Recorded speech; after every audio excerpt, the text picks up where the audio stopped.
Hello दोस्तों, welcome two movie tell. तो आज हम ऐसी मूवी एक्सप्लेन करने जा रहे हैं जो इंस्पायर्ड बाय ट्रू इवेंट्स है। इस मूवी की स्टोरी यूं तो फिक्शनल है, लेकिन ये अलग अलग सर्वाइवल्स की कहानी से इंस्पायर्ड होकर बनाई गई है। पर इसकी कहानी जिस हादसे पे बनी है वो बिल्कुल सच है और बहुत ही दर्दनाक भी। किस तरह इंसान पॉलिटिक्स के लिए किस हद तक गिर सकता है, आइए जानते हैं हिस्ट्री की सबसे खतरनाक कहानी के बारे में, जिसका नाम है ट्रीज ऑफ पीस। और दोस्तों, ये नाम भी ऐसे ही नहीं रखा गया, इसके पीछे भी एक वजह है जो मैं आपको मूवी के आखिर में बताऊंगा। तो चलें शुरू करते हैं। दोस्तों, मूवी शुरू होते ही हम देखते हैं एक रियल वीडियो जिसमें कई लोग अपनी जान बचाते चिल्लाते हुए अपने सामान हाथ में लिए खौफ से इधर उधर भाग रहे होते हैं। और फिर हम जानते हैं ये स्टोरी 1994 की है, जहां ईस्ट अफ्रीका के एक कंट्री रुवांडा में दो कम्युनिटीज की एक तरफा जंग छिड़ गई। जी हाँ दोस्तों, एक तरफा इसलिए क्योंकि उस समय वहां दो कम्युनिटीज रहा करती थी, एक थी तुत्सी की और एक हुतूस की। अब इस जंग की शुरुआत हुतूस ने की और तुत्सी कम्युनिटी के लोगों को बड़ी ही बेरहमी से मारना शुरू कर दिया, जिसमें लगभग 10 लाख लोगों का कत्ल किया गया कुछ 3 महीने के पीरियड में। सुन के भी रोंगटे कांप जाते हैं, पर आप सोच रहे होंगे आखिर इस सब की वजह क्या थी। तो दोस्तों, दरअसल इसके लिए थोड़ी सी आपको हिस्ट्री जाननी होगी, जो कुछ यूं है कि अर्ली 1990s में रुवांडा एक छोटा सा देश हुआ करता था जिसकी एग्रीकल्चर इकोनॉमी बहुत अच्छी थी और वो उस समय पे सबसे ज्यादा आबादी रखने वाला मुल्क था, जिसमें 85% हुतूस थे और बाकी बचे तुत्सी। अब जब वर्ल्ड वॉर 1 हुई तो उसके बाद बेल्जियम की हुकूमत कायम हो गई रुवांडा पर, जिसमें उन्होंने हुतूस को छोड़कर तुत्सी का साथ देना शुरू कर दिया और उनका गलत इस्तेमाल करके हुतूस के ऊपर भारी साबित करने की कोशिश की, जिससे हुतूस उसी समय से इनसे नफरत करने लग गए कि मेजॉरिटी हुतूस के होते हुए उनके मुल्क में तुत्सी को सराहा जा रहा है और उन्हें नजरअंदाज किया जा रहा है। और कुछ सालों में हुतूस ने तकरीबन 3 लाख तुत्सी को डरा धमका कर यहाँ से भागने पर मजबूर कर दिया। तो यूं कह सकते हैं कि ये जंग की शुरुआत काफी सालों पहले बेल्जियम की साजिश से ही हुई थी। तो फिर इसी तरह पॉलिटिकल इशू, अवाम में गुस्सा और आपसी तनाव बढ़ने के कारण यूनाइटेड नेशन ने रुवांडा को एक इंडिपेंडेंट कंट्री घोषित करने का डायरेक्ट वोट दे दिया, जिसकी वजह से बेल्जियम को हुकूमत छोड़नी पड़ी और सन 1962 यानी 1962 में बेल्जियम ने रुवांडा को आजाद कर दिया, जिसके बाद वहां की फौज ने मेजर जनरल जुवेनाइल हबियारिमाना को रुवांडा का लीडर घोषित कर दिया, जो कि एक हुतूसी था। और कुछ समय में उसने वहां का प्रेसिडेंट बनने के बाद तुत्सी रेफ्यूजीज की एक पार्टी जिसका नाम रुवांडीज पेट्रियोटिक फ्रंट था, जिसमें तकरीबन तुत्सी युगांडा से गैर कानूनी तौर पर रुवांडा आए थे, तो उनको मुजरिम साबित करते हुए अरेस्ट करना शुरू कर दिया। और 1990 से लेकर 1993 तक गवर्नमेंट ऑफिशियल्स ने कहीं तुत्सीस का कत्ल भी कर दिया। अब इससे पहले ये कत्लो गारत और बढ़ती, इनके बीच कॉम्प्रोमाइज हो गया और हबियारिमाना ने एक एग्रीमेंट साइन करके उनको भी सत्ता में जगह दे दी, जिससे वहां के नस्ली हुतूस बहुत नाराज हुए। अब कुछ हुआ यूं कि ठीक इसके एक साल बाद सन 1994 यानी 1994 में 6 अप्रैल की तारीख को एक जहाज जिसमें हबियारिमाना, रुवांडा के प्रेसिडेंट और बुरुंडी के प्रेसिडेंट साइप्रियन न्यामिरा सफर कर रहे थे, उसे शूट करके गिरा दिया गया, जिसमें दोनों की मौत हो गई। अब यहाँ इनकी मौत हुई ही थी और दूसरी तरफ कुछ ही देर में हुतूस ने तुत्सी पे इल्जाम लगाकर जंग शुरू कर दी और अब यहीं से कंटिन्यू होती है हमारी मूवी। सॉरी दोस्तों अगर लंबी हो गई हो तो, पर आप लोगों को स्टोरी बताना जरूरी था। खैर, तो मूवी पे वापस आते हैं और यहाँ हम देखते हैं एक औरत जिसका नाम एनिक इराकोजे था। वो एक लेटर में कुछ यूं लिख रही थी कि हम में से ना कोई बाथरूम जाता है, ना कोई मेंस्ट्रुएट करता है, यहाँ तक कि बैठे बैठे हड्डियां भी गलती जा रही हैं और हमने कभी नहीं सोचा था कि हमें इतने अरसे तक यहाँ रहना पड़ेगा। वो ये सब लिख रही थी कि जब उसकी लाश किसी को मिले तो वो जान सके कि ये लोग कितना समय तक कैद रहे थे। अब यहाँ अचानक हम एक आदमी को देखते हैं जो किसी लड़की को लेकर घबराता हुआ एक कमरे में आता है और उस कमरे के फ्लोर के नीचे एक खुफिया तहखाने का दरवाजा खोलकर एनिक को आवाज देता है और घबराते हुए कहता है कि एक और लड़की है मेरे पास, जल्दी खोलो। और यहाँ हम देखते हैं एनिक बाहर आती है और उस लड़की को अंदर ले लेती है। और ये जो शख्स लड़की लेकर आया था इसका नाम फ्रांसोइस था और ये एनिक का हस्बैंड होता है। वो एनिक को कहता है जब बाहर आना सही होगा मैं लौट आऊंगा, और ये कहकर वहाँ से चला जाता है। अब ये इनका पहला दिन था उस तहखाने में और फिर हम दूसरे दिन देखते हैं यहाँ 4 औरतें होती हैं, जिसमें एनिक को तो हम जानते ही हैं, पर आपको ये बता दूं वो एक अमन पसंद हुतू थी और प्रेग्नेंट भी थी। बाकी कल जो लड़की आई उसका नाम मुतैसी था और इनके साथ दो और औरतें भी थी, जिसमें से एक चर्च की नन जेनेट थी और एक उसी के चर्च की वॉलंटियर जो यूनाइटेड स्टेट से आई थी और उसका नाम पेटन था। अब ये चार औरतें अलग जात पात देश रंग से ताल्लुक रखने वाली फिलहाल एक ही जगह में छुपी थी, जो एनिक के घर में उसी के किचन के नीचे बनाया गया एक तहखाना था, जो एनिक और उसके हस्बैंड ने ही बनाया था चीजें स्टोर करने के लिए, पर अब वो इनके छुपने में काम आ रहा था। अब मुतैसी एनिक से टॉयलेट जाने का पूछती है और जैसा कि सभी को जरूरत थी टॉयलेट की, पर यहाँ एनिक उन्हें बताती है कि हम कहीं नहीं जा सकते क्योंकि इसका दरवाजा बाहर से बंद करने पे खुद लॉक हो जाता है। अब ये सुन के सब घबरा जाती हैं कि वो लोग एक तहखाने में लॉक्ड हैं, लेकिन एनिक उन्हें यकीन दिलाती है कि ये सेफ है और हमें जो भी सामान चाहिए होगा फ्रांसोइस खुद आके दे जाएगा और कल तक सब बेहतर हो जाएगा, तो हम बाहर भी निकल जाएंगे। अब कोई चारा ना होने पर सबको बर्दाश्त करना पड़ता है और फिर रात हो जाती है। रात में पैटर्न के पैर से एक पानी की बोतल गिर जाती है, जिसपे उसे बहुत अफसोस होता है क्योंकि इन हालातों में एक कतरा भी बहुत कीमती था। लेकिन उसका एक फायदा ये होता है कि वो पानी एक सुराख से नीचे जा रहा था, जिसे देखने पर पैटर्न को सुसु करने के लिए एक जगह दिख जाती है। वो फिर मुतैसी को नींद से जगाती है और दोनों मिलकर पैटर्न की शूज की लेस की मदद से फ्लोर से एक लकड़े का पीस उखाड़ देती हैं और उस गड्ढे को टॉयलेट के लिए यूज करने लगती हैं और फिर सभी उसमें सुकून से यूरिनेट कर पाते हैं, जिससे इन्हें खुशी और सुकून दोनों मिलता है। अब तीसरे दिन एनिक बताती है कि ये बच्चा उसके लिए बहुत जरूरी है, वरना वो इन हालातों में पैदा ना करती, पर क्योंकि उसके ऑलरेडी 4 मिसकैरेजेस हो चुके थे तो आप खुद समझ सकते हैं उस पे क्या बीत रही होगी। फिर आता है चौथा दिन, जहाँ वो लोग उसी तहखाने की एक छोटी सी विंडो से एक औरत अकीमाना मुरैंजी को देखते हैं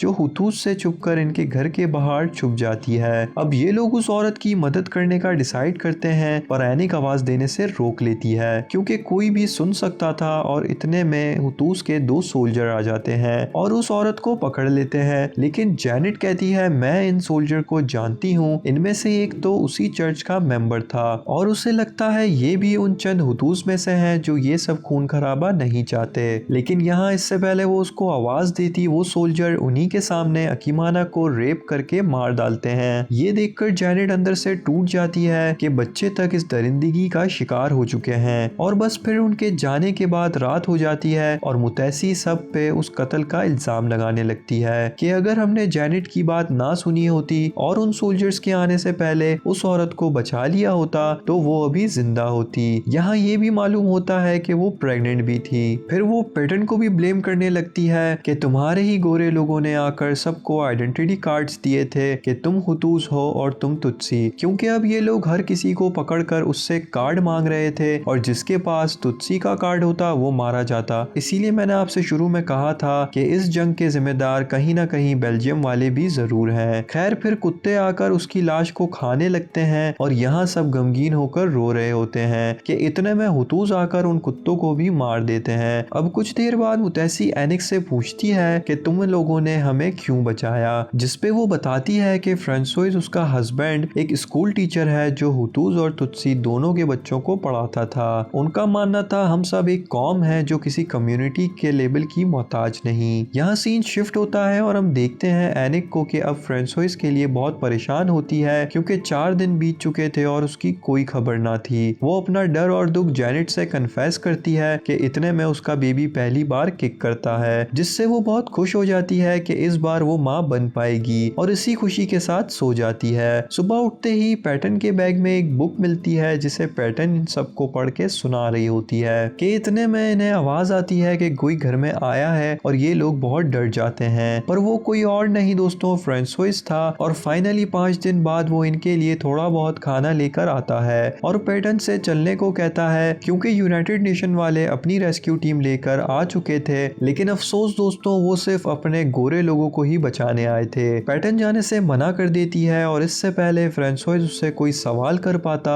बाहर कुछ हुतूस आ जाते हैं और उसे जाना पड़ता है। फिर एनिक पैटर्न से पूछती है कि तुमने जाने से क्यों मना कर दिया, तुम्हारे पेरेंट्स परेशान होंगे, जिसपे वो अपनी कहानी शेयर करती है। दरअसल दोस्तों पैटर्न ने कुछ टाइम पहले ड्रंक होकर अपने भाई के साथ गाड़ी ड्राइव की, जिस वजह से उनका एक्सीडेंट हो गया और उसका छोटा भाई मारा गया। अब इस वजह से सब लोग उससे नफरत करते होते हैं और वो खुद भी यहाँ रुवांडा के चर्च अपने इस बोझ को कम करने आई होती है। यहाँ तक कि उसने काफी बार सुसाइड करने की भी कोशिश की थी, पर वो बच गई। इसी वजह से वो इन लोगों को छोड़कर एक और गिल्ड के साथ नहीं जा सकती थी। उसे लगता है यूनाइटेड नेशन वाले कल जब सबको बचाने आएंगे तो ये सबके साथ यहाँ से चली जाएगी। अब यूं ही सहते गुजरते 15 दिन हो जाते हैं और इनकी हालत ऐसी होती है कि जो सोल्जर्स बाहर सुसु कर रहे थे वो भी उस खिड़की से इनके रूम में आ रही थी। सब लोगों को बहुत ही घिन महसूस हो रही थी, लेकिन मरता क्या ना करता। और इतने में एक बार फिर फ्रांसोइस आता है और इन्हें कुछ खाना देता है, जिसपे एनिक उससे पूछती है यूनाइटेड नेशन वाले अब तक हमें बचाने क्यों नहीं आए। तो वो अफसोस के साथ इन्हें बताता है कि यूनाइटेड नेशन वाले अपने गोरे लोगों को लेकर जा चुके हैं और हमें यहीं छोड़ गए हैं। अब इतने में उसके दरवाजे पे हुतूस आर्मी वाले आ जाते हैं और उससे पूछताछ करने लगते हैं कि तुम्हारे नेबर्स ने कंप्लेन की है कि तुम यहाँ किसी की मदद कर रहे हो। अब क्योंकि वो हुतूस था तो वो उन्हें किसी तरह गलतफहमी का बहाना बनाकर वापस भेज देता है और उसकी वाइफ किसी ट्रिप पे गई है ऐसा कह देता है। वो लोग वहाँ से चले तो जाते हैं पर उसे भी जल्दी जंग में शामिल होने का कहते हुए जाते हैं, क्योंकि दोस्तों ये वक्त ऐसा था कि जो हुतूस जंग में शामिल नहीं होगा वो भी तुत्सी की तरह मारा जाएगा। खैर दूसरी तरफ हम देखते हैं खाना आते ही मुतैसी अकेले ही छीन कर खाने लगती है, जिसपे इनका झगड़ा हो जाता है और फिर वो एनिक की भी जान लेने की कोशिश करती है। जैनेट और पेल्टन उसे पकड़ लेते हैं पर वो फिर भी रूड ही होती है, क्योंकि दोस्तों वो शुरू से ही इनके साथ बहुत रूड रही, क्योंकि वो एक तुत्सी और बहुत ही बदतमीज लड़की थी। और अब फ्रांसोइस ने ये भी बता दिया होता है कि यूनाइटेड नेशन वाले अब नहीं आने वाले, तो वो इस कैद से आजिज आ गई होती है और गोरे लोगों का बदला पेल्टन से और हुतूस का बदला एनिक से लेना चाहती है, बिना इस बात की परवाह किए कि ये लोग ना होते तो वो भी आज बाहर मर चुकी होती। खैर इसी तरह दिन गुजर रहे होते हैं और आज 27वां दिन होता है और एनिक इंग्लिश में कुछ लिख रही होती है, क्योंकि उसने पैटर्न से इन पिछले दिनों में काफी इंग्लिश सीख ली थी उसकी एक स्टोरी बुक से ही। वो कुछ ऐसा लिखती है अपने होने वाले बच्चे के लिए कि मैं भूल चुकी हूँ फूलों की खुशबू, मैं भूल चुकी हूँ बदन पे गिरते पानी से नहाने का एहसास, मगर मैंने कुछ ऐसी चीजें सीखी हैं जो मुझे कभी ना मालूम थी। एक अमेरिकन लड़की जिसके बारे में मैंने सोचा था कि उसकी एक खूबसूरत जिंदगी होगी, पर वो तो मौत की तलाश में भागती आई है। एक सिस्टर जो ऊपर वाले पे पुख्ता यकीन रखती है मगर एक बोझ लिए घूम रही है जो उसने अब तक ऊपर वाले को नहीं सौंपा।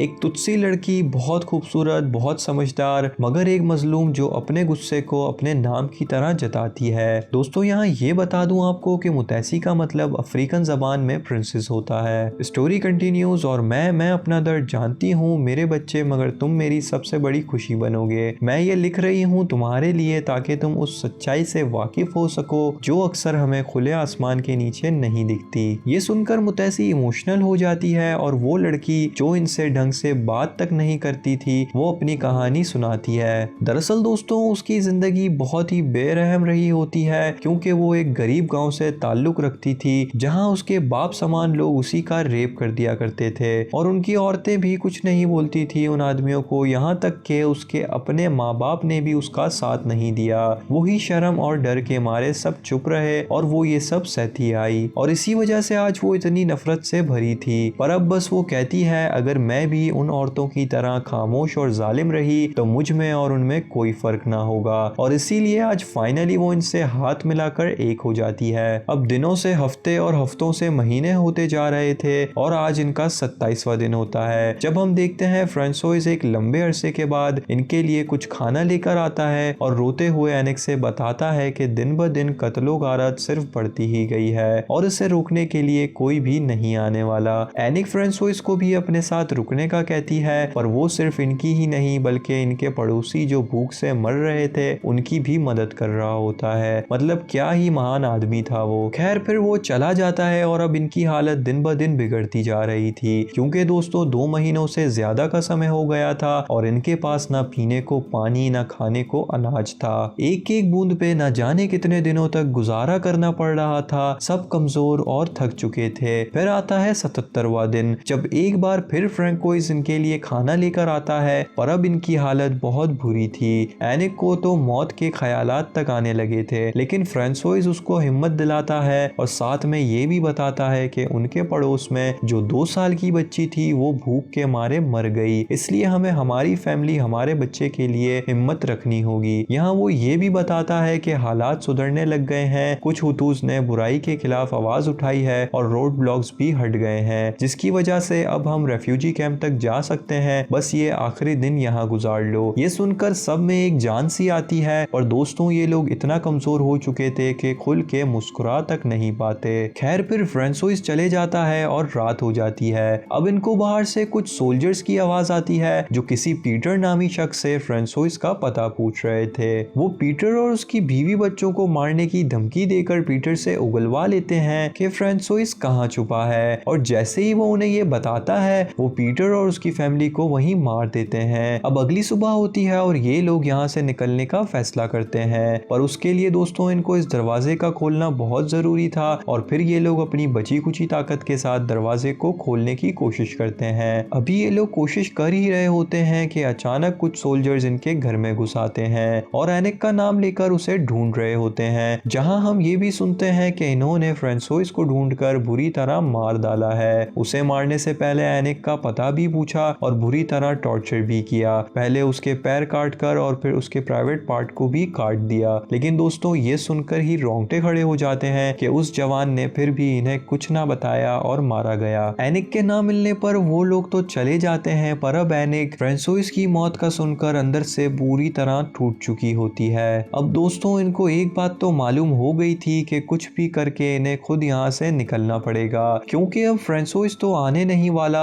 इसीलिए ये लोग सब मिलकर उस दरवाजे को एक बार फिर खोलने की कोशिश करते हैं, पर हर बार की तरह इस बार भी नाकामी ही मिलती है। अब यूं ही इन्हें अंदर 81 दिन हो चुके थे और आज मुतैसी अपने हाथ में एक नुकीली धार वाला कटर लेकर अपने हाथ को काटने का सोच रही होती है कि इतने में उसे ख्याल आता है कि इस कटर से ये लोग यहाँ का दरवाजा खोल सकते हैं, इसे एक चाबी की तरह इस्तेमाल कर और फिर वो लोग सब कोशिश करते हैं और अपनी पूरी ताकत लगाकर आखिरकार वो दरवाजा खोल लेते हैं। अब खुशी के साथ बाहर आते हैं, पर दोस्तों इनकी खुशी ज्यादा देर नहीं टिकती, क्योंकि यहाँ अचानक कुछ सोल्जर्स की आवाज आती है। ये समझते हैं कि इनकी मौत का समय आ चुका है, पर दोस्तों अब आता है सबसे हसीन पल जहाँ वो सोल्जर्स इन्हें मारने नहीं बल्कि बचाने आए थे। जी हाँ दोस्तों, वो आरपीएफ के सोल्जर्स थे। दोस्तों अगर आपको याद हो तो मैंने आपको शुरुआत में इस पार्टी के बारे में बताया था, वही रुवांडीज पेट्रियोटिक फ्रंट के लोग जिसके तकरीबन लोग तुत्सी थे और वो युगांडा से रुवांडा इलीगली आए थे। और दोस्तों इतना ही नहीं, यहाँ इनके साथ फ्रांसोइस भी आता है। जी हाँ दोस्तों, फ्रांसोइस जिंदा था